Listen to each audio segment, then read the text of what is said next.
Hey guys, this is North back again with another video.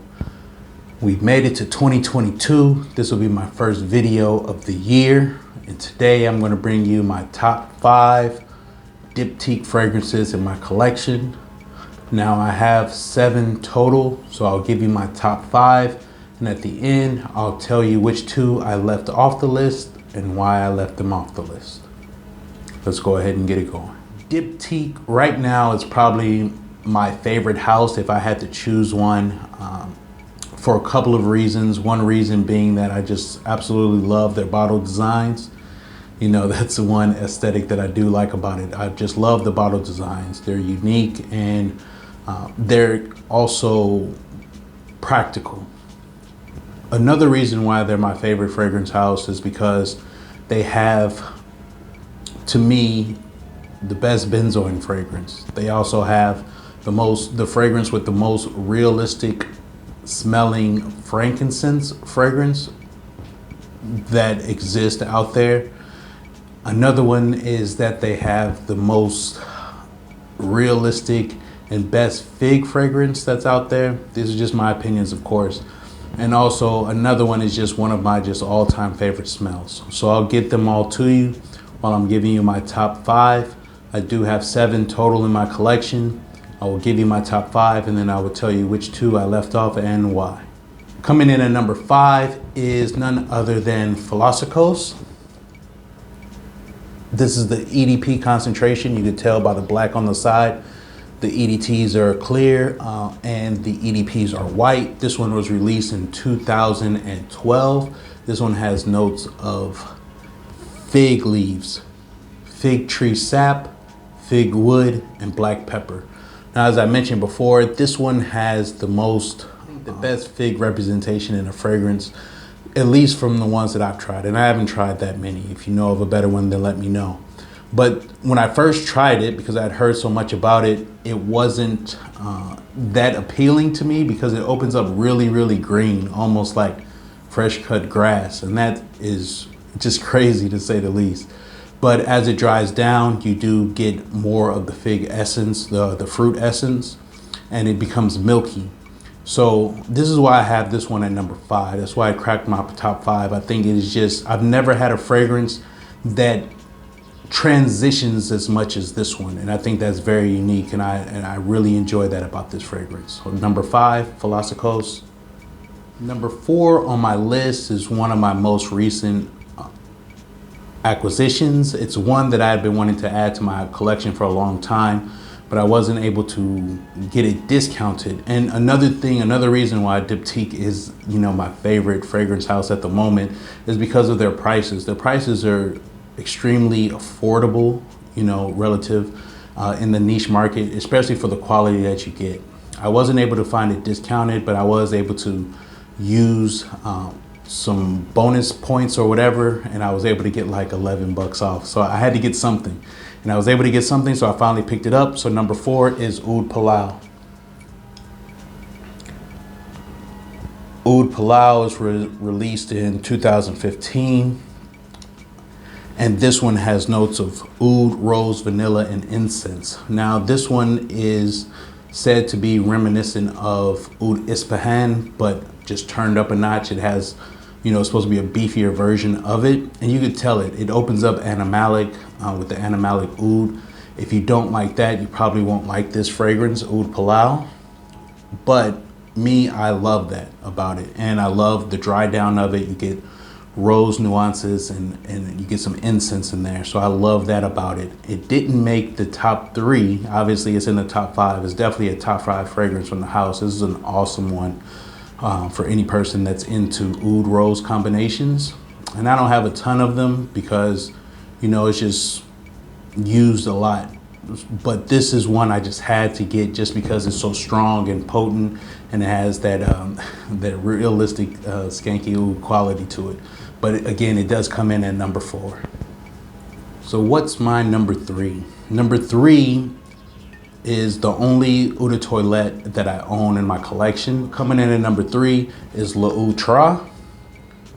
I believe this one was my first Diptyque purchase, period. And this one is the most realistic representation of the resin of frankincense. It smells like unburnt frankincense. If you had a bag of frankincense, put your nose in it, it smells exactly like that.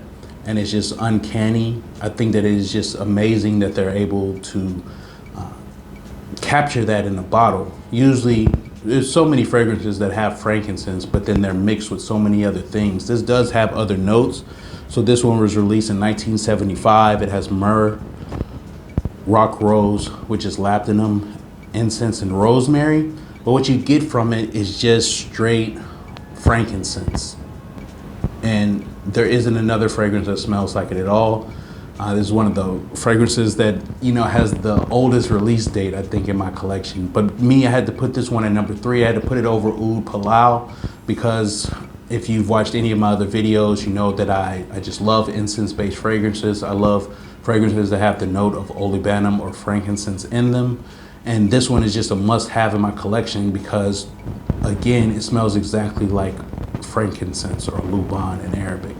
And there's nothing else that smells like it. Number 2 on my list is one that, for me, is just one of my all-time favorite smells. I just love the smell.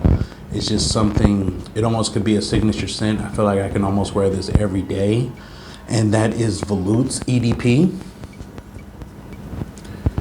Volutes was released in 2012. This one is considered a tobacco fragrance. All the notes that I'm listing, I believe, except for one of the last 2 that I'll mention, I got all the notes from off of the Diptyque website. This one has honey, Opoponax, cinnamon, and iris accord. On the website, it doesn't list tobacco as a note. On Fragrantica it does, but I wanted to take the notes directly from the site.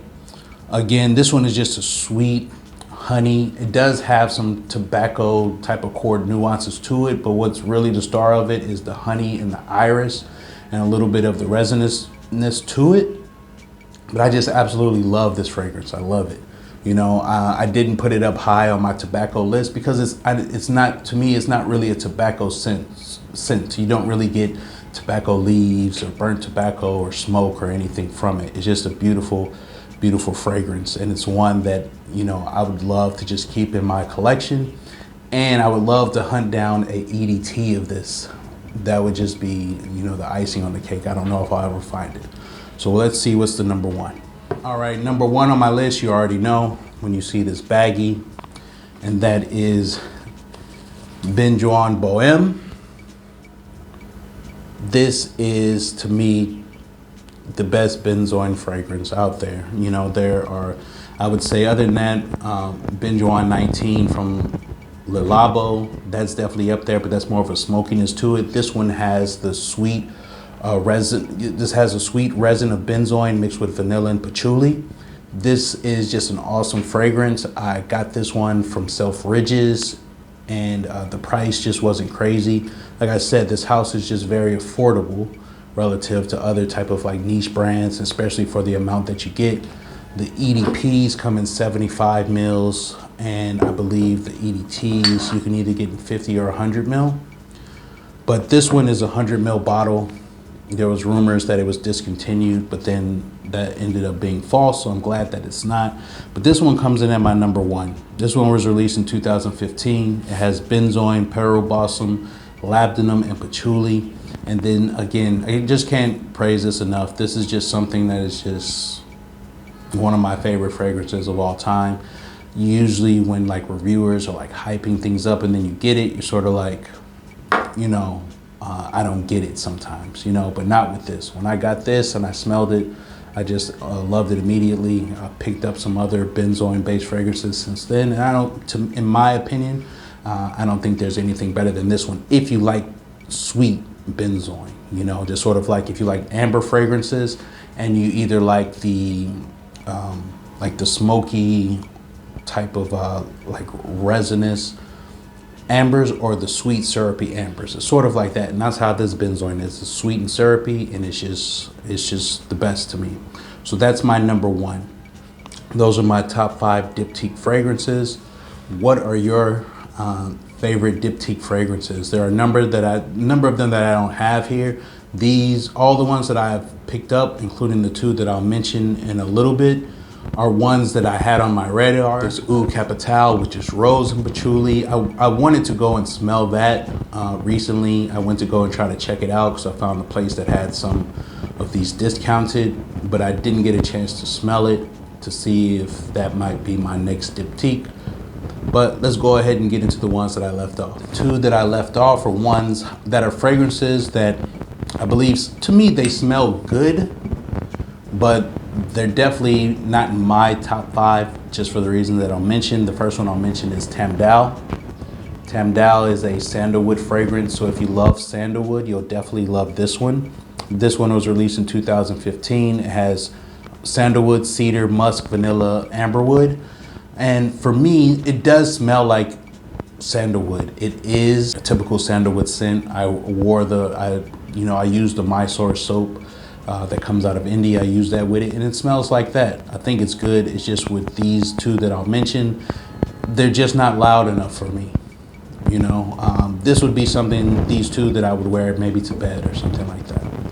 And the last one that I'll mention is the actual most recent purchase for me. So we'll see if it moves up, but this is Eau Duelle.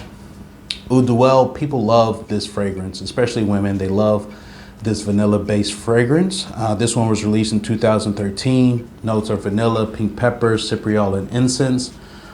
To me, I haven't found a vanilla fragrance that is to my liking. Same thing with Tamdao, for example. I love the idea of vanilla and fragrance and also sandalwood and fragrance, but they're just not, they don't project enough for me. They're not loud enough for my taste. And that's the case with like all of the vanilla fragrances that I have that are just really like vanilla based, like Spiritus Double Vanille. So if you know of any like monstrous vanilla fragrances, let me know. You know, there are some other like gourmand fragrances that feature vanilla, and even the ones that are resinous like that, like Myrrh Imperial. Vanilla as a note and as a main player, but it's usually accompanied with something like Benzoin that makes it project a little bit more, even like tonka bean. But these are just a little bit too light for me. Tamdao and Eau Duelle, and that's why they didn't make my top 5, but they are definitely ones that I had to get in my collection. I was able to get some good deals on them, so I'm glad that I have them. So that's it for the video. Again, what are your favorite Diptyque fragrances? Are there any that you have that I haven't listed that you know I should probably check out? Please let me know. Please like, comment, and subscribe. I just wanted to get this video out so I can have one done for this month of January. Again, I appreciate your time. Thank you for stopping through. Again, please like, comment, and subscribe, and I will see you on the next one, guys. Peace.